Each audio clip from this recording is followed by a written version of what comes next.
In a world where you make a truth claim, you back it up with evidence, it does not matter because that comes across as violent, as hateful. Don't we have a commitment with the truth, with the Logos? Como un tipo que está sumamente sumergido en las cuestiones lógicas como vos. Por favor, no quiero entrar en un debate con vos, ¿eh? Quiero que evalúes lógicamente el planteo, nada más. No Vale, que entremos en un tranquilo, debate, ¿se tranquilo. entiende? Tranquilo. Si yo a un protestante que afirma sola escritura le pido que me dé evidencia bíblica de dicha doctrina, ¿no estoy procediendo correctamente reclamando un tipo de evidencia que a raíz de su declaración de fe requiere poder sostener, demostrar, fundamentar? Ajá. Aquí hay dos formas de contestar esto. La primera es, la persona va a aceptar lo que es el solipsismo bíblico, por ejemplo, que todo lo que yo sostengo tiene que estar en la Biblia. Entonces sí, esa persona tiene que decirte, sola escritura para mí está en la Biblia, y va a patinar porque, bueno, el principio de sola escritura no es hermenéutico, o sea, no se extrae de las Sagradas Escrituras, sino que es de carácter epistemológico, ¿no? No estoy de acuerdo, Entonces, pero sí, dale. Bueno, Sí, estoy hablando sí, por eso no ya estamos sabes debatiendo, no estamos debatiendo. Sí. Ok, perfecto. Y número dos, la persona que viene y te dice, bueno, no todo tiene que estar en la Biblia, entonces acaba de ceder y acaba de conceder un punto muy importante, porque esa persona tiene que apelar a la historia. Sí. Sí. Entonces te tiene que decir, bueno, en primer lugar, sí, yo soy solipsista, todo tiene que estar ahí, y bueno, lo agarraste, lo atrapaste y lo degollaste. Y la otra forma es que esta persona puede llegar a apelar de repente a la historia para ver, no sé, ciertos criterios que se pueden llegar a desenvolver por ahí para poder llegar a formar su caso de sola escritura, tal vez apelando a los padres de la iglesia. Bueno, vos ya sabes. Pero a ver, reitero, yo quiero entender la lógica, no quiero entrar en un debate con vos si lo hay o no lo hay, quiero entender la lógica nada más. Tranquilo. Si la doctrina o el principio de sola escritura lo que afirma es, la Biblia es la única autoridad infalible en materia de fe y moral. Esa es la declaración que sostiene y en la que se fundamenta el principio o doctrina de sola escritura. Esa declaración es una declaración de fe. ¿Estamos de acuerdo? Es una declaración de fe. Bueno, es una afirmación. Bueno, es una afirmación fáctica, perdón. Como afirmación, mira, como afirmación. Sí, como afirmación. Repito la afirmación. La afirmación, 2 puntos. La Biblia es la única autoridad infalible en materia de fe. Esa afirmación es una afirmación de fe, de carácter religioso. ¿Estamos de acuerdo, verdad?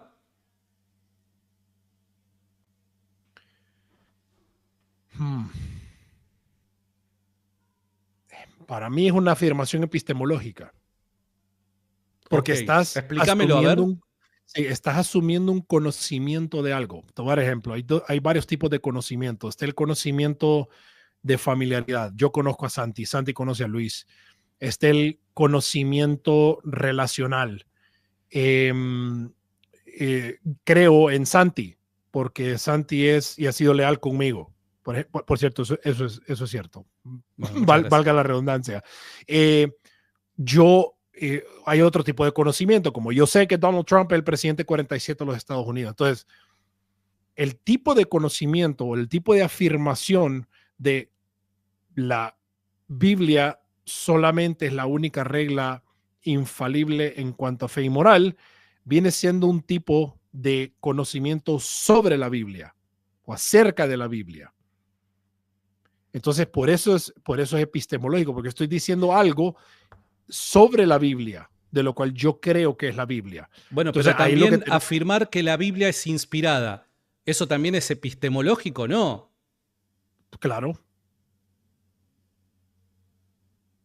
Claro, sí.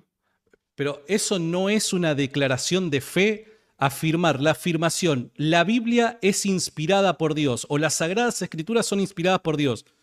¿eso no es una declaración de fe? No es, no tiene que ver con el campo epistemológico esto. Declaración sobre la fe, sí, porque estás asumiendo un conocimiento del objeto. Está bien. Entonces, la Biblia es el objeto del conocimiento. Yo estoy diciendo algo que conozco sobre la Biblia, que es palabra de Dios, o que ese objeto de mi fe, o sea, la Biblia, es solo escritura, ¿no? Única regla de fe infalible. Okay. Ahora, decir yo soy cristiano, esa es una afirmación de fe. Yo creo que Dios existe, esa es una afirmación de fe. Es con lo que hablé anteriormente, relacional. ¿Ves? Pero, ¿cuál es la diferencia entre la afirmación Dios existe a la Biblia es inspirada? La Biblia es, bueno, porque si vos me decís que la afirmación Dios existe es una declaración de fe, pero la afirmación la Biblia es inspirada no lo es y es epistemológica, no estoy viendo la diferencia. Muy bien, bueno, hay que hacer la diferencia. Yo creo que Dios existe, es epistemológica. Dios existe, es diferente, ¿ves? Bueno, volvamos entonces al punto. Yo creo que Dios existe. Yo creo que la Biblia es palabra de Dios. Epistemológica ambas, claro.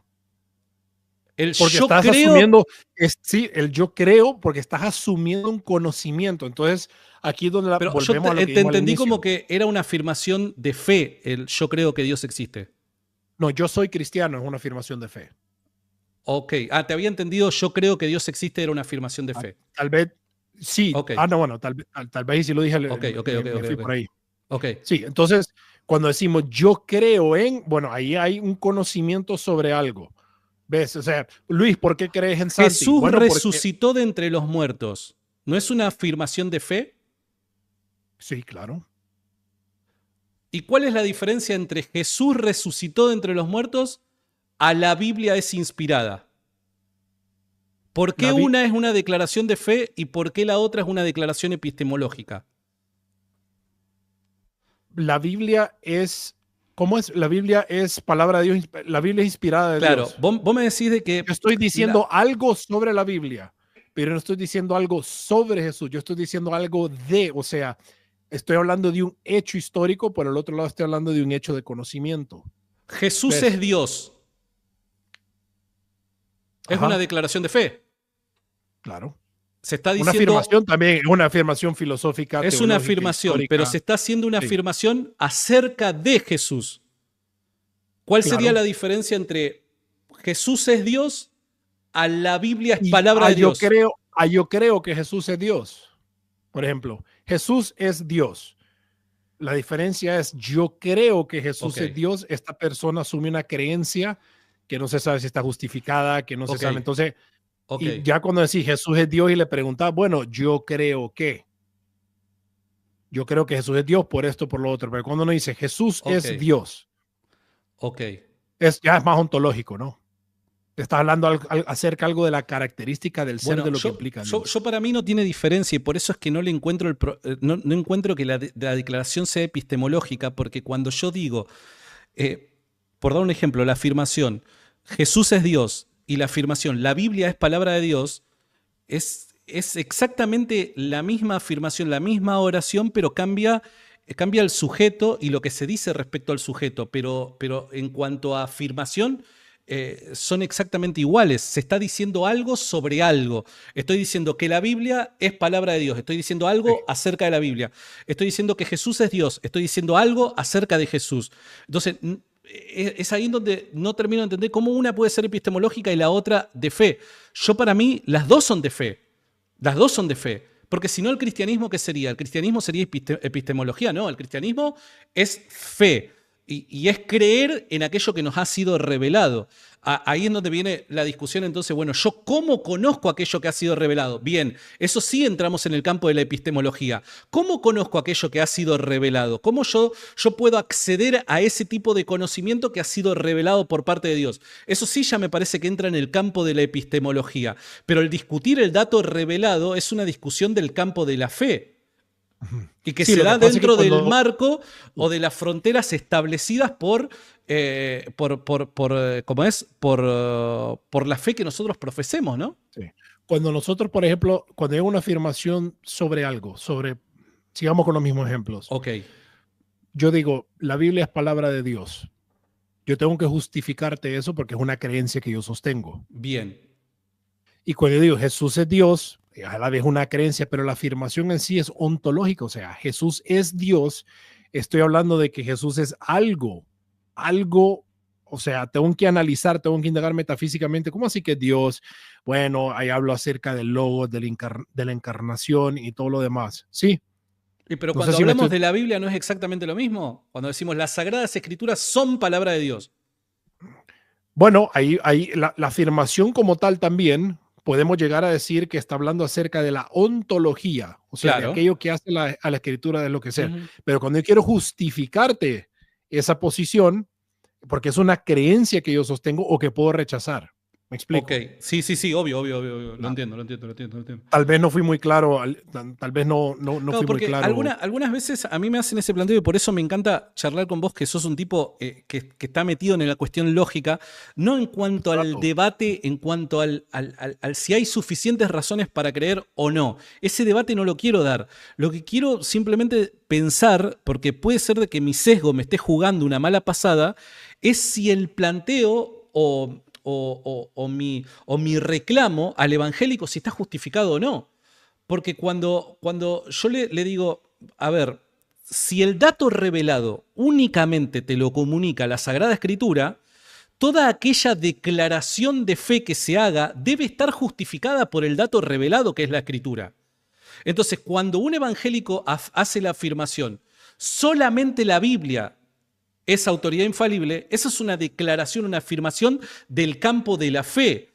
Y necesariamente por su sistema de creencias, sola escritura, debe esa afirmación justificarse en el dato revelado que dicen, bueno, solamente el dato revelado se encuentra en la Sagrada Escritura. Por ende, la afirmación debe encontrar su justificación o validación en la Biblia.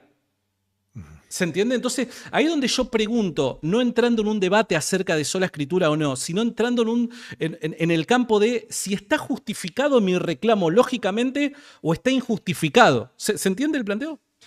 Sí.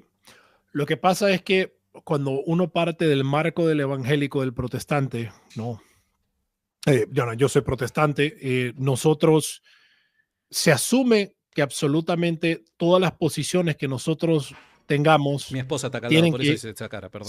saludos. Se asume que todo lo que nosotros creemos, por ejemplo, tiene que estar dentro de este marco, ¿no? Como que es un cuadro encerrado. Entonces, en el momento que salimos de afuera del marco, está injustificada la creencia, ¿correcta? O Entiendo. se vuelve, o se vuelve un tanto para, de repente, el católico ortodoxo se vuelve inconsistente, digámosle. Pero yo creo que esa es una lectura que un protestante informado, por ejemplo, tuviese que rechazar completamente, porque no rechazamos para nada de que no existan otras verdades por fuera de las Sagradas Escrituras. ¿Ves? Pero no tienen el nivel de infalible. Bueno, ese es el otro punto que podemos tratar. Y esto yo lo vi en el debate que tuvo Trent Horn contra Gavin Ordland. Esto yo lo vi a días. Es una muy buena Porque objeción. entiendo de que el protestante va a decir, bueno, no, pero pará, nosotros no somos soloístas bíblicos, por ende, nosotros recurrimos a otras fuentes que pueden ser muy importantes para entender mejor nuestra fe, que nos alimenten, ¿no? Y demás, se va a recurrir a la tradición, a la iglesia, concilios y demás. Pero dado que estas fuentes no son infalibles, estas fuentes pueden estar en el error. Claro, es que somos, por supuesto, Y ahí con esto es la cierro. rancia del ser humano. Y ahí Sí. cierro y digo, bueno, ¿y cómo identificamos cuándo estas otras fuentes están o no en el error? El protestante, siendo fiel a su sistema, va a decir, lo tengo que chequear con la Biblia. Y es justamente eso lo que yo reclamo cuando hago el pedido de dónde está la sola escritura en la Biblia. Porque en definitiva... Pero no solamente apelar a la Biblia, porque un pero protestante puede venir estarías analizando una fuente infalible a través de otra fuente infalible, una fuente falible a través de otra fuente falible, ¿o no? Sí, bueno, ese es el punto que te iba a decir de lo que platicó Gavin Orland con Trent Horn en el debate. En el debate le dice, Gavin, le dice, esta es una objeción interesante a considerar, porque le dice, Gavin, ese principio de sola escritura no está en la Biblia, le dice Gavin, no está en la Biblia, le dice, ¿dónde está? Bueno, le dice, está en las confesiones de Westminster, y le empieza a hacer un par, le dice, ok, y le dice, y eso es falible, le dice. Dice, sí, son falibles.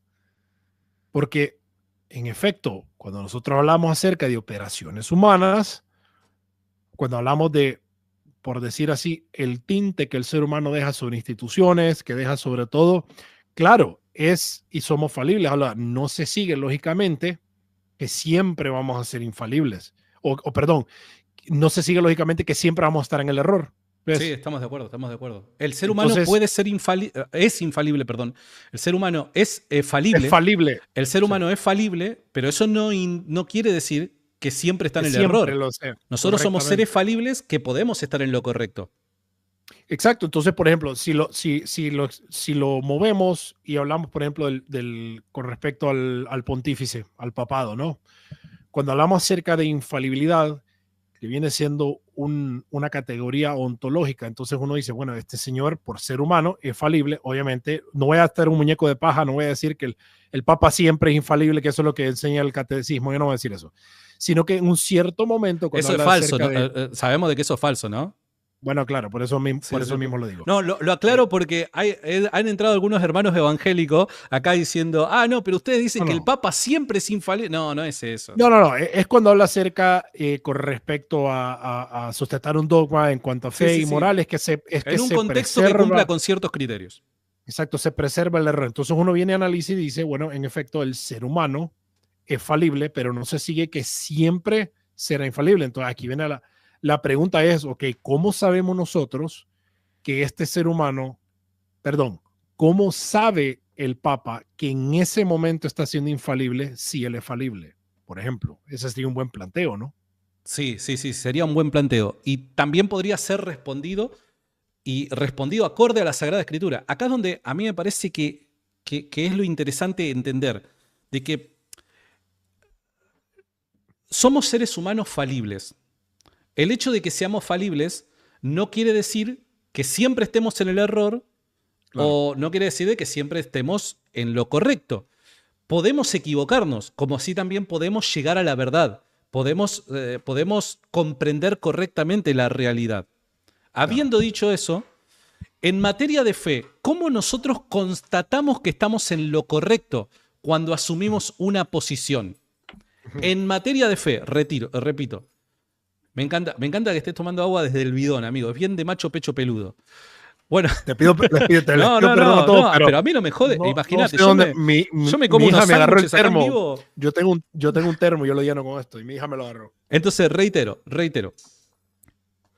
Nosotros somos falibles, pero podemos estar en lo correcto y nos podemos equivocar.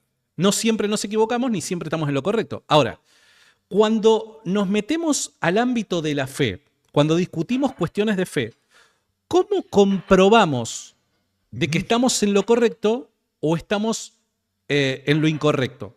Estamos equivocados. ¿Cómo lo hacemos? Bueno, necesariamente vos y yo tenemos que estar de acuerdo en que nuestro punto de referencia debe ser la revelación. Y digo revelación, ¿por qué? Porque el evangélico va a decir, la revelación se encuentra únicamente en la Biblia. El católico va a decir, no, pará, la revelación ha sido transmitida en la Sagrada Escritura y en la Sagrada Tradición. Y es confirmada por el Sagrado Magisterio, por el Santo Magisterio. Entonces, estamos de acuerdo en que cuando la discusión es en materia de fe, la forma de confirmar si estamos en lo correcto o estamos equivocados es la revelación. ¿Estamos de acuerdo en eso? La revelación divina, la revelación de la Sagrada Escritura, sí. La revelación, la revelación para vos significa obviamente exclusivamente la Sagrada Escritura, para mí no solamente la Sagrada Escritura porque yo soy católico, ¿se entiende? Por eso utilizo el término revelación. Entonces, vale, independientemente de lo que para cada uno significa revelación, ambos tenemos esta forma de chequear si en materia de fe estamos en lo correcto o no. ¿Estamos de acuerdo? Sí. Bien, cuando el protestante hace la declaración la Biblia es la única autoridad infalible en materia de fe, esa afirmación es del campo de la fe, porque está hablando de la infalibilidad de la Sagrada Escritura, y la infalibilidad es la consecuencia de la inspiración, de Dios inspirando a los hagiógrafos para que escriban la palabra de Dios. Entonces, esa afirmación es de carácter religioso, es una declaración de fe. ¿Cómo el protestante confirma que está en lo correcto o se da cuenta que está equivocado? Apelando a la revelación, como recién habíamos estado de acuerdo. Y la revelación para el protestante, ¿dónde se encuentra? En la Sagrada Escritura. Por ende, cuando yo le digo, ¿dónde está la sola Escritura? En la Biblia, el reclamo, epistemológicamente hablando, bajo los criterios establecidos o el sistema establecido por el propio protestantismo, es correcto, el reclamo es correcto. ¿Por qué? Porque toda validación se halla en la revelación. Y el protestante va a decir únicamente la revelación se encuentra en la Escritura. Por ende, esta declaración, ¿dónde está en la Biblia? ¿Se entiende el planteo? Es lógico. Claro, sí, pero igual ahí regresamos al punto anterior. Y ahora te respondo lo del Papa. No me voy a hacer el tonto. No, tranquilo. La afirmación, sola Escritura, no es algo extraído de las Sagradas Escrituras. Eso yo creo que ya estamos de acuerdo. No está en la Biblia la sola Escritura. La afirmación, la afirmación. Correcto. Entonces, el principio o doctrina... El concepto. Me gusta hablar del concepto, la idea. Perfecto. El concepto, sola Escritura, se toma y se hace porque hay un conocimiento en particular, ¿no?, de las Sagradas Escrituras que se arroga ella misma, ¿no?, que viene siendo el theopnustos. Pero ahí lo que pasa es que el católico viene y postula la siguiente pregunta, ¿no? Es, ¿cómo sabe el protestante que es la famosa pregunta palabra de Dios? Sí.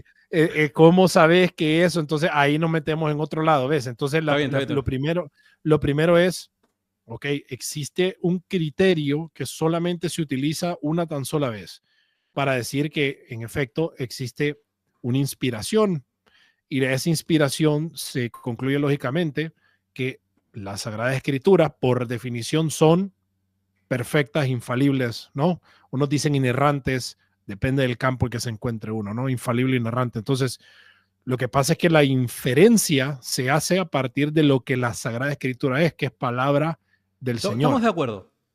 Claro, entonces como es palabra del Señor, se sigue lógicamente que es perfecta, inmutable. Estamos de acuerdo. Todo lo Dios ha inspirado. Que vos estás de acuerdo. Si Dios ha inspirado la Sagrada Escritura, por consecuencia, esta debe carecer de error.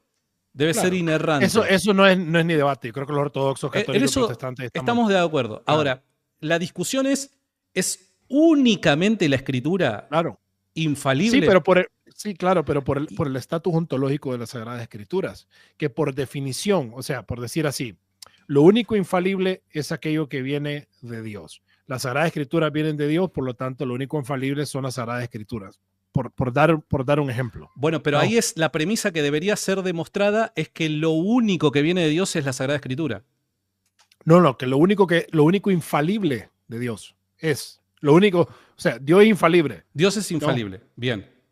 Las Sagradas Escrituras vienen de Dios, por lo tanto las Sagradas Escrituras son infalibles. Bueno, ese es un argumento con el que yo estoy de acuerdo.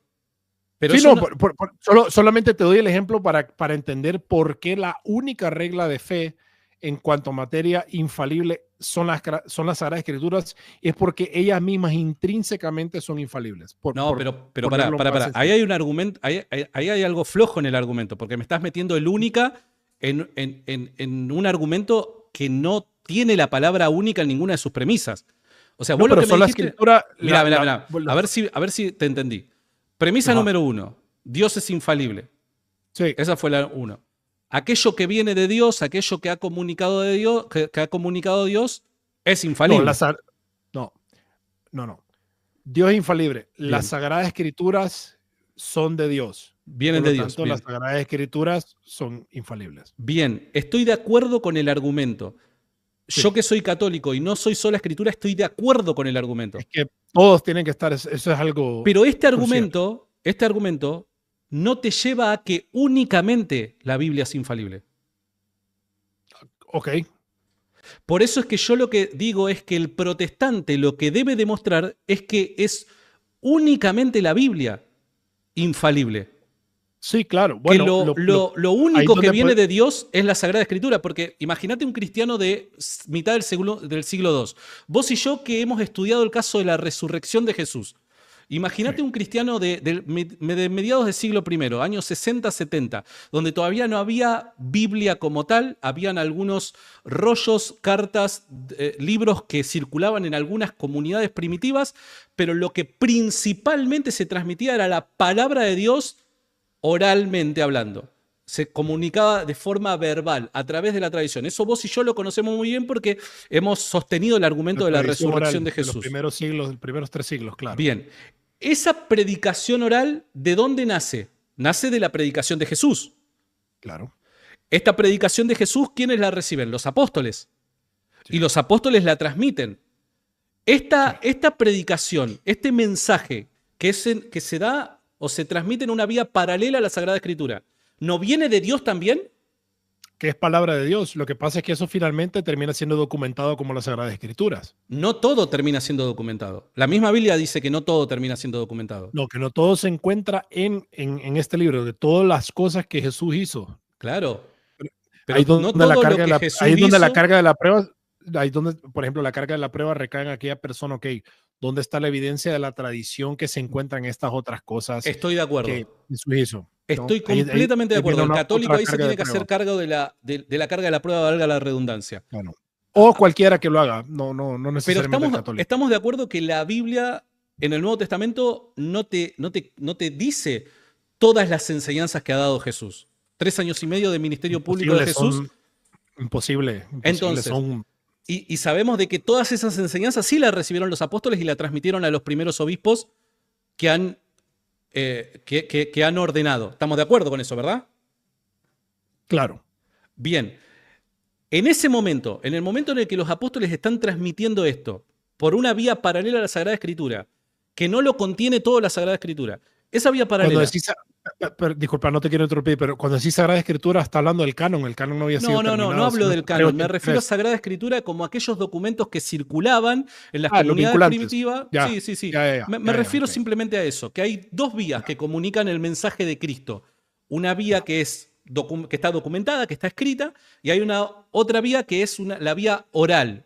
En eso estamos de acuerdo nosotros. claro.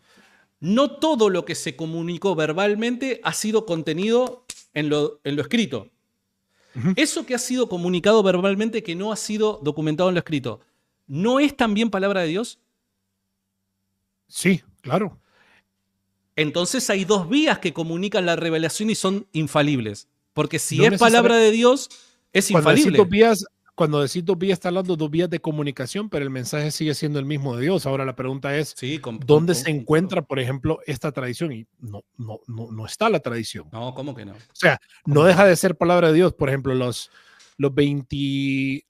todo el ministerio de Jesús, muchas cosas que se escucharon, que no necesariamente fueron transmitidas directamente a los apóstoles, sino que de repente Jesús en sus muchos viajes le transmitió a una persona, que se lo transmitió a otra, que se lo transmitió a otra, y que no llegaron necesariamente este eco a ser en el siglo I, II y III, por dar un ejemplo.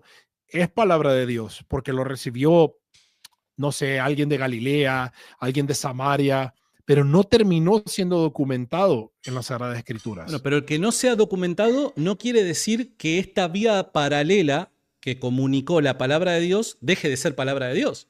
Sigue siendo No, palabra de Dios. no, correctamente. Y si Podemos es tomar el ejemplo del palabra, Antiguo mira, Testamento. y por último, si es palabra de Dios, ¿no es infalible? Por supuesto. Entonces chauzo la escritura, porque acá hay dos vías que comunican la palabra de Dios de manera infalible. No necesariamente porque lo que está, o sea, lo que estamos dando vuelta al punto, porque la misma escritura dice que todo lo que viene de Dios es infalible, ¿no? No importa de dónde venga. Si es, por ejemplo, en este caso escrito, si en este caso, por ejemplo, documentado. Se sostiene siempre que todo lo que viene de Dios es de manera infalible. Ahora, no se sigue consecuentemente o lógicamente, pongamos el ejemplo, de que todo lo que dice el magisterio o No, lo está que bien, diga ahí, XY. sí, sí, sí, Entonces, viene más adelante. lo que tenemos que analizar es Moisés, uno de los tantos que escribió el Pentateuco. Ahí no están todas las palabras que el hombre recibió de Dios necesariamente. Bien. No Por eso los significa que judíos, lo mirá qué que... interesante, porque los judíos no eran sola escritura, justamente estoy de acuerdo con vos. Bueno, entonces significa que hay otras cosas que de repente, yo no creo, yo me lo monto como una película, ¿no? Pero yo no creo que Dios viene y le dice, Moisés, escribí, ya deja de escribir, me voy. No, me imagino que hubiera interacciones, pero hay ciertas cosas que querían ser transmitidas y preservadas, que finalmente es lo que teníamos nosotros o lo que tenemos nosotros como el Antiguo Testamento. Entonces, no significa que las otras cosas o las otras interacciones con Moisés dejaron Bueno, necesariamente de ser pero ¿por palabra de Dios qué? por no estar documentadas, ¿ves? No, y concuerdo completamente, pero es que ese punto para mí es que favorece a la posición católica, porque fíjate lo siguiente, sola escritura lo que afirma es que la única autoridad infalible es la Sagrada Escritura. Pero sí, en la iglesia primitiva habían dos vías que comunicaban infaliblemente la palabra de Dios, la escritura y la tradición. Chau, sola escritura. Lo que al menos podemos decir es que los apóstoles no eran sola escritura, ni tampoco la primera iglesia fundada por los apóstoles era sola escritura. Porque se entiende, la afirmación sola escritura, la doctrina o el principio de sola escritura, lo que afirma es solamente la Sagrada Escritura es infalible. Ahora, vos me estás reconociendo que en el primer siglo los cristianos recibían la palabra de Dios infalible por medio de la Sagrada Escritura y la Sagrada Tradición. Entonces hay dos vías, ya no es solamente la Sagrada Escritura, ahora son dos. Sola Sí, no, Escritura no, claro, lo que pasa es que el principio de sola escritura hoy día indica que solamente lo de la Sagrada Ok, Escritura es infalible, porque ahí es donde nos tenemos que hacer la otra pregunta, ¿dónde está la tradición? está bien, y es muy válida la pregunta, pero eso llevaría al católico a decir, entonces no es doctrina apostólica la sola Escritura, ni tampoco un principio epistémico utilizado por los Lo, apóstoles. lo que pasa es que podemos agarrar escritos de los padres de la iglesia, podemos llegar a agarrar escritos donde ponían la Sagrada Escritura como el criterio entre A o B. Era lo que tenía que llegar a ser el método Ok, correctivo ok, en la materia que se estaba disputando, ¿no? ok. Entonces, aquí cuando yo hablo con mis queridísimos amigos todavía ortodoxos, y donde les hago la pregunta a ellos y me dicen, ¿dónnde está? Les digo yo, ¿dónde está entonces la enseñanza? Y me dicen, la enseñanza está en el segundo concilio de Nicea. Y me dice que la veneración de los íconos, entonces veo que la Iglesia Católica no la tiene, sino que la Iglesia Católica dice, no, la veneración no vamos a anatemizar a nadie por no rendirle culto a los íconos, pero de repente por otros motivos más. Entonces, ¿dónde se encuentra? Porque por la Iglesia Católica dice que hay una tradición viva, y el Sí, claro. ortodoxo lo mismo dice, ¿dónde está la tradición viva? Pero con respecto a lo del Papa, por ejemplo, Dale. ¿cómo se construye el argumento? Lógicamente sin apelar a las consecuencias, Ta, sin ta, ta, ta, ta. apelar en cuanto a la infalibilidad papal. Bien, ¿Cómo se construye lógicamente? Porque estamos bien. hablando de, o intentando, ¿no? Hablar de Intentando lógica. razonar, pensar ordenadamente. Y Lindo. me encanta hablar con vos porque sos un tipo que piensa ordenadamente y eso algunas veces el mundo de las redes sociales lo carece. Así que te agradezco mucho por la oportunidad de charlar estas cosas. Eh, a ver, la forma de justificar dicha doctrina me parece que no la podemos tratar de manera inmediata. Termina siendo la consecuencia de otras cosas que ya hemos asumido como verdaderas. Obviamente vos como protestante no las vas a asumir como verdaderas, yo como católico sí, pero es una construcción, el caso es una construcción. Te lo planteo de la siguiente manera. Dale. Jesús, estamos de acuerdo, no vamos a entrar en la discusión de cuál es la verdadera iglesia, pero vos y yo estamos de acuerdo que Jesús funda una iglesia, ¿verdad? Uh-huh. Bien. Esa iglesia fundada por Jesús, independientemente de cuál sea, esa iglesia fundada por Jesús debe permanecer fiel a la doctrina de Cristo hasta que Él regrese. ¿Estamos de acuerdo? Sí. Bien. Por ende, esa iglesia fundada por Jesús debe ser incorruptible. En materia de fe debe ser infalible. No puede caer en el error. Porque si cae formalmente en el error, ya la promesa de permanecer hasta que Cristo viene ya no se cumpliría. ¿Estamos de acuerdo? Claro. Bien. Entonces, si estamos de acuerdo en este punto, los dos estamos asumiendo que la iglesia fundada por Jesús debe ser infalible. ¿Estamos de acuerdo? Infalible. Mira, vuelvo para atrás porque... El católico sí, claro, parte del católico sí. Como me dijiste claro, a mí yo sentí de que, claro, yo sentí de que quizás no me estabas prestando atención porque es algo que vos no podés decir que sí. Ok, voy de vuelta, mira, comienzo desde cero de vuelta. Estamos de acuerdo, no voy a entrar en la discusión de cuál es la verdadera iglesia, para no estancarnos ahí. Pero estamos de acuerdo que Jesús funda una iglesia. Me dijiste que sí. Sí. Bien. Esa iglesia fundada por Jesús debe permanecer fiel en su doctrina hasta que Él vuelva. ¿Estamos de acuerdo con eso? Sí. Entonces, si esa iglesia fundada por Jesús debe permanecer fiel hasta que Él vuelva en materia de doctrina, esa iglesia no puede caer en el error doctrinal. Ok, no, para que no sea debate, no te quiero señalar, pero eso no se sigue lógicamente. Pero a ver, señalame dónde. Si vos estás de acuerdo conmigo en que la iglesia fundada por Jesús debe permanecer fiel en la doctrina, ¿cómo puede ser de que no se sigue, de que no puede caer en el error? Porque la enseñanza que recibe la iglesia es infalible. Está bien, pero mira lo que yo te dije en el paso 2. En el paso 2 yo te dije, el primer paso es Jesús funda una iglesia. Estamos de acuerdo los dos.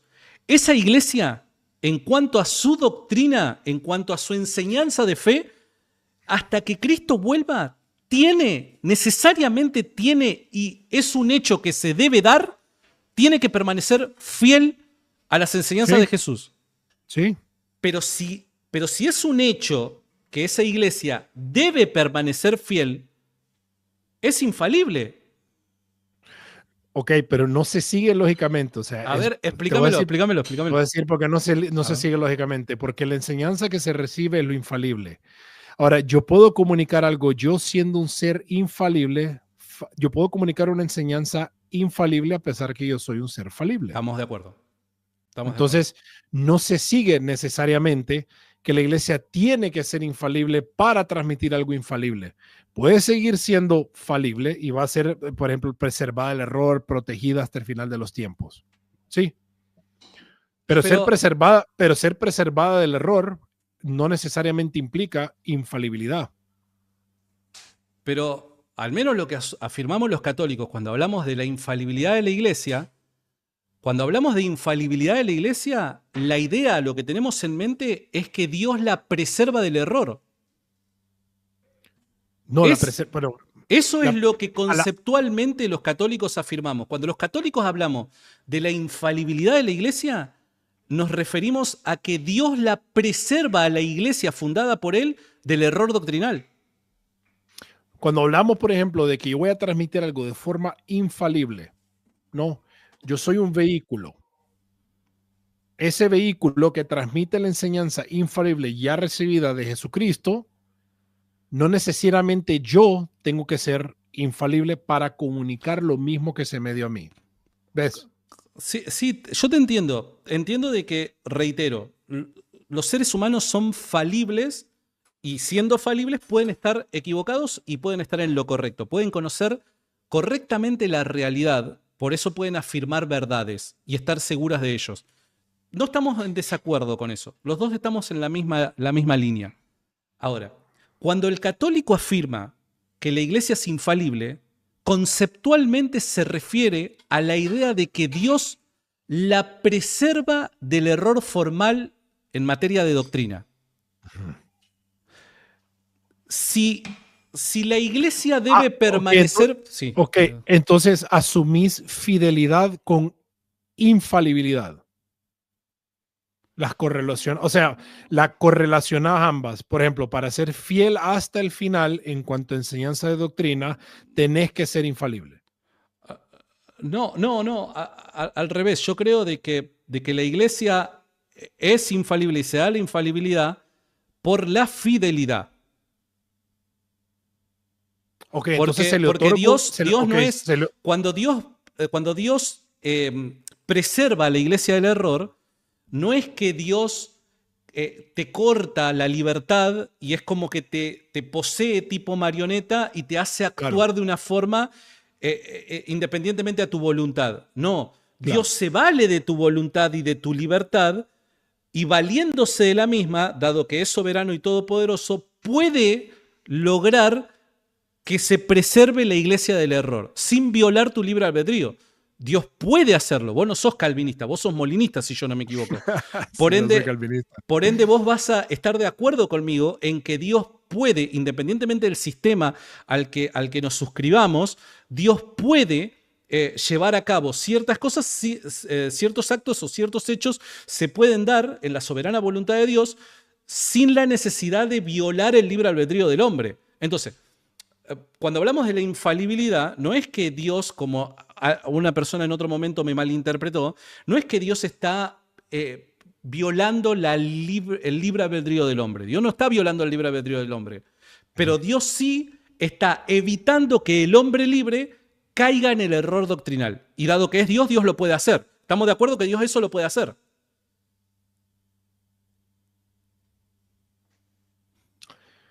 Es que el planteo, mira, lo que está sucediendo es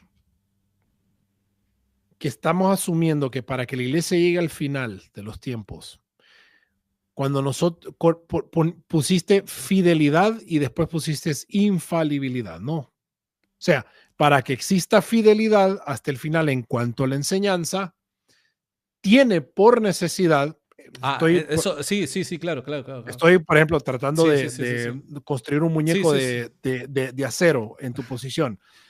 Por necesidad, entonces, se tiene que tener infalibilidad, porque fidelidad implica consistencia. Está bien. En esos términos sí estoy de acuerdo. Ok, para poder llegar a estar firme. Está bien. En esos términos sí estoy de acuerdo. Ok, lo que pasa es que lógicamente no se sigue porque yo puedo ser, y a ver, te hago este planteo. ¿Se puede o no se puede ser fiel hasta el final sin ser infalible en la enseñanza de algo? ¿Se puede ser fiel hasta el final sin la necesidad de yo ser infalible? Por ejemplo, cuando habla en este caso Pablo que dice, he terminado la batalla, acabé la carrera, está el final de su día, él fue fiel hasta el final. Significa que Pablo tuvo que ser infalible. Estamos hablando de la fidelidad doctrinal, ¿eh? Estamos hablando de la fidelidad doctrinal, porque lo que estamos discutiendo es la infalibilidad, no la impecabilidad. Estamos discutiendo la infalibilidad. Entonces, en materia de doctrina estamos hablando. Perfecto. Entonces, por ejemplo, lógicamente hablando, ¿se puede ser fiel hasta el final en materia de doctrina sin ser infalible? Lógicamente. Sí. Yo como individuo puedo ser, sin ser infalible, puedo ser fiel. Hasta el final, ¿no? En cuanto a la enseñanza de una doctrina. Pero yo no soy el que enseña. No, independientemente, quien enseña que enseña. No, pero cuando se enseña sí se requiere la infalibilidad. Ok, eso es lo que tenemos que bregar. Tenemos que hacer la constitución es distinto lógica. Mi caso personal, porque yo no soy el que enseña. Por ende, yo me suscribo y yo puedo ser fiel a dicha enseñanza. Ahora, los que enseñan requieren ser infalibles. Y ser infalible, reitero, no estoy hablando ontológicamente como suelen levantar ese muñeco de paja. No es que los maestros de la iglesia o la iglesia católica pregona que los obispos o el papa son una especie de superhumanos que son omniscientes y por ende por capacidad propia no pueden caer en el error. Lo que quiero decir es que en momentos especiales donde la iglesia, como maestra dejada por Cristo, enseña doctrina cristiana de forma vinculante, en esos momentos particulares se requiere que Dios preserve a la iglesia del error para continuar siendo fiel a la doctrina de Cristo. Ahí viene el punto de lógica. Dice esta pregunta anteriormente, entonces, ¿cómo el magisterio, siendo un ente falible, sabe que en ese momento es infalible? Bueno, muy fácil, o sea, reitero, Hay una promesa, las promesas de Cristo son la clave.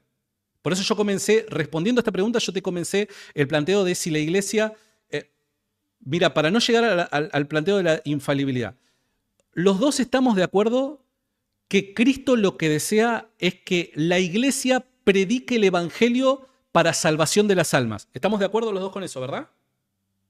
Bien. Y el evangelio que salva no es un evangelio de hombre, sino es el evangelio del Hijo de Dios. ¿Estamos de acuerdo con eso? Por ende, es este mensaje de Cristo el que debe preservar su fidelidad, debe preservarse fielmente hasta que Cristo regrese. Porque hasta que Cristo regrese, Jesús lo que desea es la salvación de las almas. ¿Estamos de acuerdo? Bien. Para que esto suceda y la iglesia se mantenga fiel hasta que Cristo vuelva, tal y como Cristo lo prometió, requiere la iglesia que en ocasiones especiales el Espíritu Santo evite que la iglesia caiga en el error cuando define doctrina. Ok, ahora te voy a... Mira, te doy un ejemplo claro, un ejemplo puntual. Te voy a dar, pero dale. Primeramente quiero retarte ahí porque ese es un punto. Dale, pero te doy un ejemplo. Porque estamos hablando en lógica, ¿no? Sí, estamos hablando de lógica. Voy a un punto particular. Dale. Nicea, los cristianos contra los arrianos. Vos sabés que los arrianos estaban en el error. ¿Estamos de acuerdo, verdad? Siguen en el error. Bien, buenísimo. Los arrianos siguen en el error, fantástico. Bueno, pero en ese momento puntualmente eran los cristianos versus los arrianos. Vos sabés que los arrianos sostenían su posición a través de textos bíblicos y los cristianos sostenían su posición a través de textos bíblicos. ¿Estamos de acuerdo, verdad? Que los dos presentaban textos bíblicos. Sí, me está hablando de Nicea 1 o 2. Nicea 1, los arrianos. 1, perdón. Claro. Sí. Estamos de acuerdo, ¿verdad? Que ambas posturas se justificaban a través de textos bíblicos. ¿Estamos de acuerdo? Sí. Bien. Hay una autoridad vinculante que se levanta y se expresa a favor de una postura, que es la cristiana. Sí. Bien. Esa autoridad, si se puede equivocar, ¿cómo sabemos que no se equivocó? Bueno, haciendo una teoría correspondentista de la verdad, ¿no? ¿Cómo sería eso? No me dale. ¿Cómo es eso? ¿Cómo es eso? No, o sea, viendo si la afirmación corresponde con la realidad. Bueno, por ejemplo, el texto, los dos van al texto bíblico. Sí, pero el texto devela algo por sí mismo, ¿no?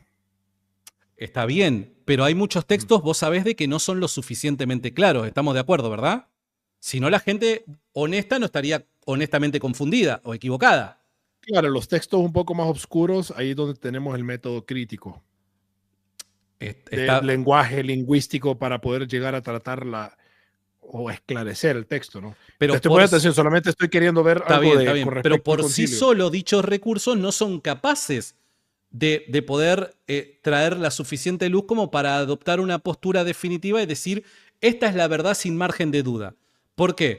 Porque quien hace el análisis... de suficiencia, acuérdate que tenemos que hablar de suficiencia de una forma crucial, ¿no? Está bien, pero el que saca la conclusión aplicando la metodología es un ser humano falible, por ende se puede equivocar, ¿verdad?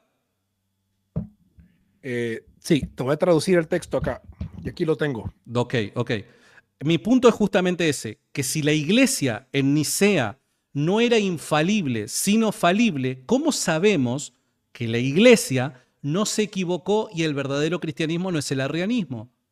Tenemos que confiar en que Dios evitó el error en la iglesia para profesar cuál es el verdadero cristianismo.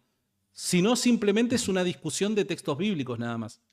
Ok, mira, dice, la afirmación del concilio sobre la entidad sustancia entre el Padre y el Hijo, si sustancia se entendía en un sentido materialista, implicaba peligros. Podía llevar a una interpretación triteísta, como si se tratara de tres entidades consistentes en una materia común, o a una interpretación sabeliana, modalista, es decir, a referirse a un mismo ser bajo distintas formas. Por ello, Eusebio se esforzó en eliminar un significado materialista de esta palabra que evidentemente le resultaba preocupante, como también lo fue conforme desarrollaron los acontecimientos para muchos. Homocíos fue una palabra que los arrianos no pudieron aceptar y fue aprobada por su connotación negativa. Solo después de los debates posconciliares, el término adquirió un significado más preciso, como salvaguardar del monoteísmo en el sentido de una misma sustancia. A menudo sucede que en el desarrollo del pensamiento suscitado por el debate, una persona termina por reconocer las virtudes de una posición originalmente adoptadas. Eusebio dice que el emperador insistió en la inclusión de la palabra homousios. Es probable que así haya sido, pero es poco probable que la iniciativa haya sido suya, ya que muchos de los obispos no entendían estos temas. Puede haber surgido de Ocio, quien lo habría visto como un equivalente al término latino con el que estaba familiarizado, consubstantialis, con Eustacio, para quien el monarquismo era quizás congenial, o con Alejandro, para quien su inaceptabilidad para los arrianos era justificación suficiente. Sigo. Esclareceme el punto por el que me estás leyendo esto, para entenderte. Bueno, porque aquí estamos hablando de los principales errores que tenían los arrianos. Entonces, los principales errores que tenían los arrianos era primeramente con el entendimiento de lo que era la palabra sustancia. ¿Sí? Sí. Entonces, estamos hablando de un tecnicismo. No necesariamente estamos hablando de, porque de repente el texto es muy oscuro, y no creo que estés diciendo eso. Dice, No, por pero el otro lado, pero acordate de que los arrianos utilizaron pasajes bíblicos que son oscuros. sí, pero del pasaje en la oscuridad era cierta terminología. Por eso voy a seguir. Si por otro lado aceptamos a Eusebio al pie de la letra, al decir que Constantino fue la fuente de homocíos y Nicea, puede ser que el emperador haya derivado el término de la filosofía religiosa pagana que hablaba de las dos sustancias divinas, mente, nous y palabra logos.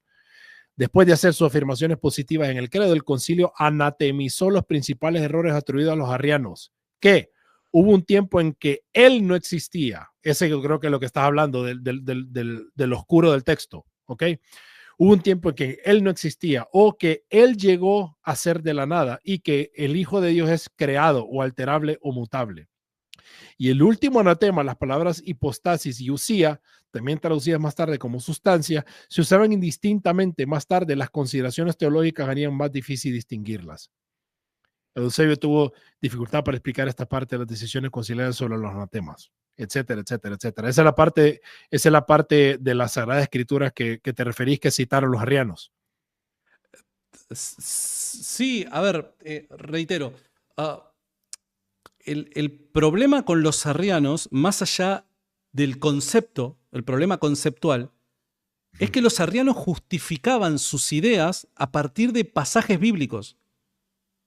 Y se requería, en ese momento se requería que haya un árbitro que definiera cuál era la correcta interpretación de no solamente dichos pasajes, sino de la doctrina cristiana. Mirá, te doy un ejemplo.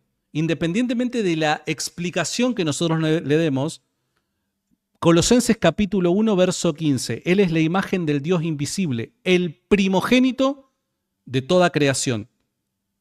Es un pasaje que hoy nosotros, obviamente, con ya 2000 años de cristianismo, ya tenemos mucha agua debajo del puente.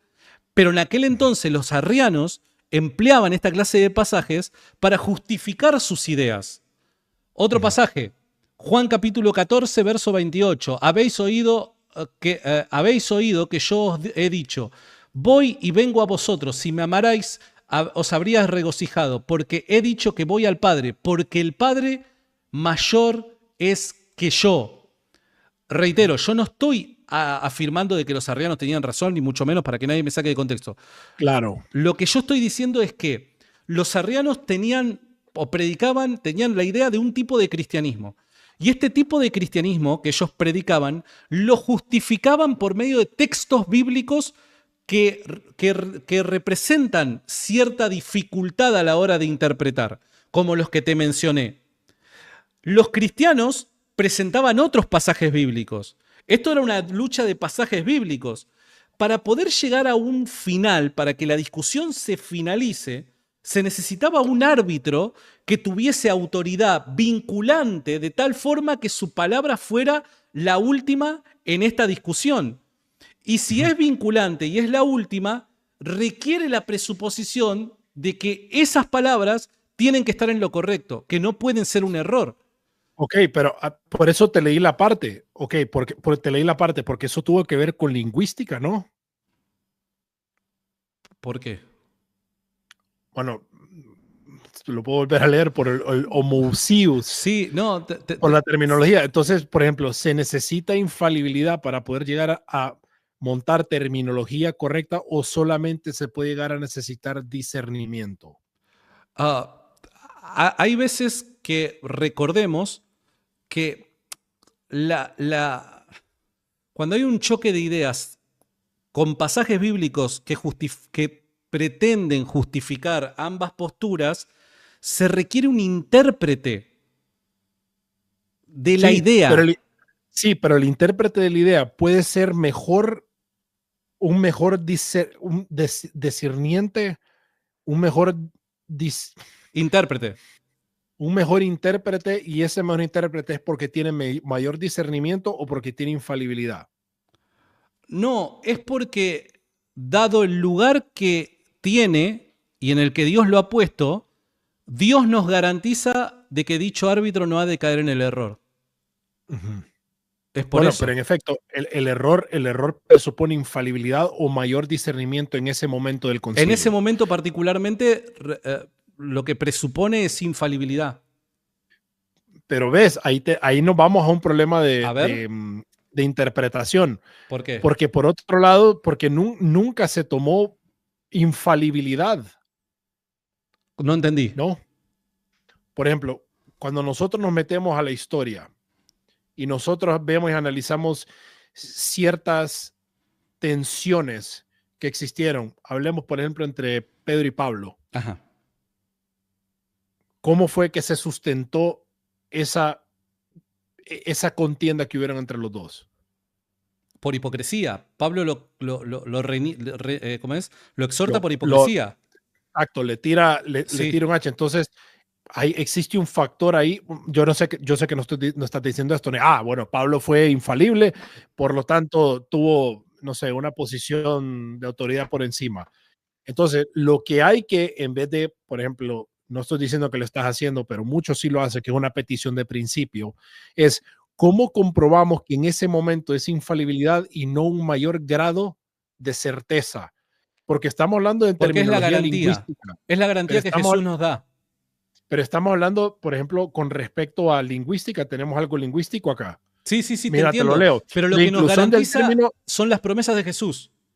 pero mira, la inclusión del término homoousios, impulsado en parte por Constantino y debatido intensamente por los obispos, no fue el resultado de una revelación inmediata, sino de un esfuerzo por proteger la fe monoteísta de interpretaciones erróneas. Entonces, tenemos lingüístico, político y teológico. Entonces, por un lado, se utilizaron ciertas formas para poder llegar a meter un criterio filosófico Pero solamente cuando para esclarecer. alguien... Entonces, lo que tenemos que ver es por qué eso tiene que ser infalible en vez de mejor discernimiento. No, pero pará, por las dudas que no se haya entendido, cuando la iglesia adopta una postura y hace una declaración vinculante y sabemos de que en ese momento particularmente es infalible, no es que lo hace en el vacío, no es que sufre un éxtasis y Dios le revela, le comunica algo especial a los obispos y estos adoptan una determinada postura.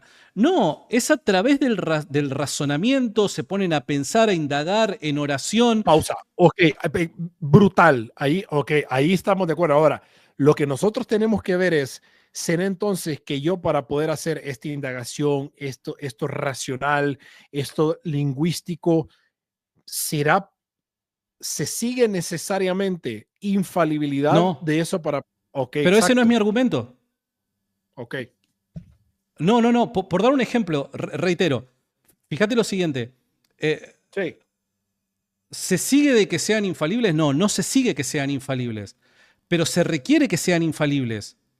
Se requiere que sean infalibles. Una persona, reitero mi postura inicial, los seres humanos somos seres falibles. Los seres humanos somos seres falibles. Pero mismo así podemos estar en lo correcto. Podemos conocer la verdad. Podemos hacer afirmaciones verdaderas porque comprendemos la realidad a través del conocimiento que nos llega por medio de los sentidos, del razonamiento, etcétera, etcétera. Nosotros podemos adoptar una postura que es correcta y estar justificados en sostenerla. Esa es mi postura inicial. Los obispos no es que son superhumanos o el Papa es un superhumano que es distinto ontológicamente a nosotros. Para nada. No, ya lo sé. Hago estas aclaraciones por las dudas para evitar errores en el público. Ni Constantino, ni ninguno de los que estaban ahí. Por ende, cuando la Iglesia hace una declaración infalible en materia de fe, no quiere decir que no hay un argumento que la justifique. Claro que tiene argumentos para justificarla. Más vale que sí. Ahora, ¿por qué se requiere la infalibilidad? Porque, reitero, si la Iglesia es falible, el ser humano puede caer en el error. Ok, pausa, pero si hablamos de lógica, eso es apelar a las consecuencias. ¿Cómo apelar a las consecuencias? Por ejemplo, cuando nosotros apelamos a las consecuencias que decimos X tiene que ser porque si no, Y sucederá. Eso es apelar a las consecuencias. Entiendo. En lógica, pero la razón, hablamos en lógica. Pero esto sería falaz de tu parte, porque ese no es mi argumento. Yo no estoy. No, pero acabas de decir, ¿qué fue lo que dijiste anteriormente? Tal vez te representé de una mala forma. Mira, mi argumento no se basa en las consecuencias, porque debe ser infalible, porque si no. Mi argumento no es ese. Mi argumento de la infalibilidad. No. Estoy hablando de las consecuencias, claro, pero no es mi argumento. Yo estoy haciendo referencia a las consecuencias, pero no es mi argumento. Mi argumento es que son las promesas de Jesús. Las promesas de Jesús son mi argumento para hablar de la infalibilidad de la Iglesia. Ahora simplemente te estoy mencionando cuáles son las consecuencias de no ser infalible, pero no es mi argumento ese. Dale. Las consecuencias de no ser infalible es nunca saber a ciencia cierta cuál es la posición correcta cristiana. Esa es la consecuencia. Lo que sucede en el mundo protestante. En el mundo protestante hay diferentes escuelas que discuten y se contradicen entre sí respecto a ciertas doctrinas. ¿Y eso cómo se resuelve? Vos y yo sabemos de que eso no se va a resolver nunca. ¿Por qué? Porque no hay manera de resolverse eso si no hay una autoridad vinculante para todos. Ahora, mi argumento son las promesas de Jesús. Te lo dije desde el principio. Jesús fundó una iglesia. Bien. Esta iglesia tiene como objetivo predicar el evangelio para que todos se salven. ¿Estamos los dos de acuerdo? Bien. Sí.